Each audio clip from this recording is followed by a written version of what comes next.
Clip number 334 انشاءاللہ عز و جل اس کلپ میں سورہ اعراف کی آیت نمبر 13 سے 15 تک کی تلاوت، ترجمہ اور تفسیر قرآن صراط الجنان سنیں گے۔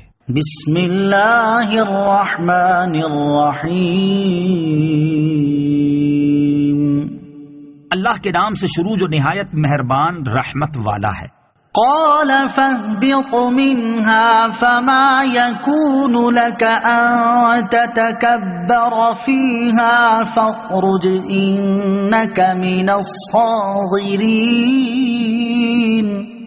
ترجمہ، اللہ نے فرمایا تو یہاں سے اتر جا، پس تیرے لیے جائز نہیں کہ تو اس مقام میں تکبر کرے، نکل جا، بے شک تو ذلت والوں میں سے ہے۔ قال فاهبط منها، فرمایا تو یہاں سے اتر جا، یعنی جنت سے اتر جا کہ یہ جگہ اطاعت و تواضع کرنے والوں کی ہے، منکر و سرکش کی نہیں۔ اس سے معلوم ہوا کہ جنت پہلے سے موجود ہے، یہ بھی معلوم ہوا کہ جنت اوپر ہے، زمین کے نیچے نہیں، کیونکہ اترنا اوپر سے ہوتا ہے۔ انک من الصاغرین، بے شک تو ذلت والوں میں سے ہے، کہ انسان تیری مذمت کرے گا اور ہر زبان تجھ پر لعنت کرے گی، اور یہی تکبر والے کا انجام ہے۔ تکبر کی مذمت، اس سے معلوم ہوا کہ تکبر ایسا مذموم وصف ہے کہ ہزاروں برس کا عبادت گزار اور فرشتوں کا استاد کہلانے والا ابلیس بھی اس کی وجہ سے بارگاہ الہی میں مردود ٹھہرا اور قیامت تک کے لیے ذلت و رسوائی کا شکار ہو گیا۔ حضرت حذیفہ رضی اللہ تعالی عنہ سے روایت ہے، سید المرسلین صلی اللہ تعالی علیہ وسلم نے ارشاد فرمایا، کیا میں تمہیں اللہ تعالیٰ کے بدترین بندے کے بارے میں نہ بتاؤں؟ وہ بد اخلاق اور متکبر ہے۔ بخاری شریف کی حدیث ہے۔ حضرت ابو ہریرہ رضی اللہ تعالی عنہ سے روایت ہے، رسول اللہ صلی اللہ تعالی علیہ وسلم نے ارشاد فرمایا، جو تکبر کی وجہ سے اپنا تہبند لٹکائے گا تو قیامت کے دن اللہ عز و جل اس کی طرف رحمت کی نظر نہ فرمائے گا۔ عاجزی کے فضائل، نمبر 1، ابن ماجہ کی حدیث، حضرت عیاض بن حمار رضی اللہ تعالی عنہ سے روایت ہے، سرکار رسالت صلی اللہ تعالی علیہ وآلہ وسلم نے ارشاد فرمایا، اللہ عز و جل نے میری طرف یہ وحی فرمائی ہے کہ تم لوگ عاجزی اختیار کرو اور تم میں سے کوئی دوسرے پر فخر نہ کرے۔ نمبر 2، ام المومنین حضرت عائشہ صدیقہ رضی اللہ تعالی عنہا سے روایت ہے، سرور دو عالم صلی اللہ تعالی علیہ وسلم نے ارشاد فرمایا، اے عائشہ، عاجزی اپناؤ کہ اللہ عز و جل عاجزی کرنے والوں سے محبت اور تکبر کرنے والوں کو ناپسند فرماتا ہے۔ نمبر 3، ترمذی شریف کی حدیث، حضرت انس جوہنی رضی اللہ تعالیٰ عنہ سے روایت ہے، سرکار دو عالم صلی اللہ تعالی علیہ وسلم نے ارشاد فرمایا، جس نے قدرت کے باوجود اللہ عز و جل کے لیے اعلیٰ لباس ترک کر دیا تو اللہ عز و جل قیامت کے دن اسے لوگوں کے سامنے بلا کر اختیار دے گا کہ ایمان کا جو جوڑا چاہے پہن لے۔ نمبر 4، حضرت ابو ہریرہ رضی اللہ تعالیٰ عنہ سے روایت ہے، حضور اقدس صلی اللہ تعالی علیہ وسلم نے ارشاد فرمایا، جو اپنے مسلمان بھائی کے لیے تواضع اختیار کرتا ہے اللہ عز و جل اسے بلندی عطا فرماتا ہے، اور جو مسلمان بھائی پر بلندی چاہتا ہے اللہ عز و جل اسے پستی میں ڈال دیتا ہے۔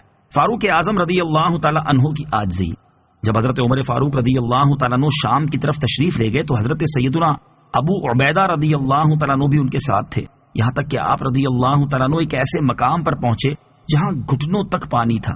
آپ اپنی اونٹنی پر سوار تھے، آپ اونٹنی سے اترے اور اپنے موزے اتار کر اپنے کندھے پر رکھ لیے، پھر اونٹنی کی لگام تھام کر پانی میں داخل ہو گئے تو حضرت ابو عبیدہ رضی اللہ تعالیٰ عنہ نے عرض کی، اے امیر المومنین رضی اللہ تعالیٰ عنہ، آپ یہ کام کر رہے ہیں، مجھے یہ پسند نہیں کہ یہاں کے باشندے آپ کو نظر اٹھا کر دیکھیں۔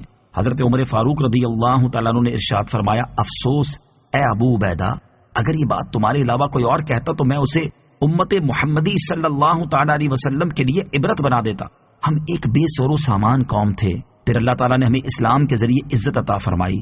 جب بھی ہم اللہ تعالیٰ کی عطا کردہ عزت کے علاوہ سے عزت حاصل کرنا چاہیں گے تو اللہ تعالیٰ ہمیں رسوا کر دے گا۔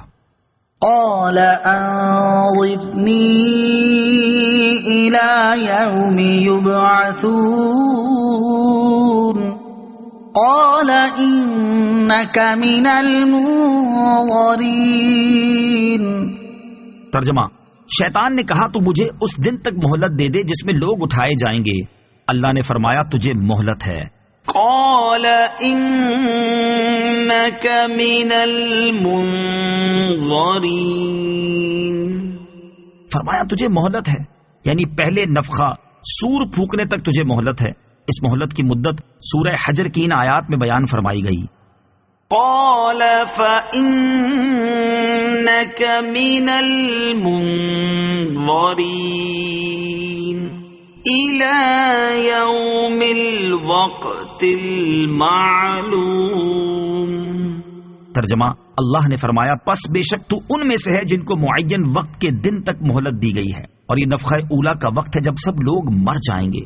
شیطان مردود نے دوسرے نفخہ سور پھونکنے تک یعنی مردوں کے دوبارہ زندہ ہونے کے وقت تک کی مہلت چاہی تھی، اور اس سے اس کا مطلب یہ تھا کہ موت کی سختی سے بچ جائے، مگر یہ درخواست قبول نہ ہوئی اور اسے پہلے نفخے تک کی مہلت دی گئی کہ جب پہلی بار سور پھونکا جائے گا تو سب کے ساتھ وہ بھی ہلاک ہو جائے گا.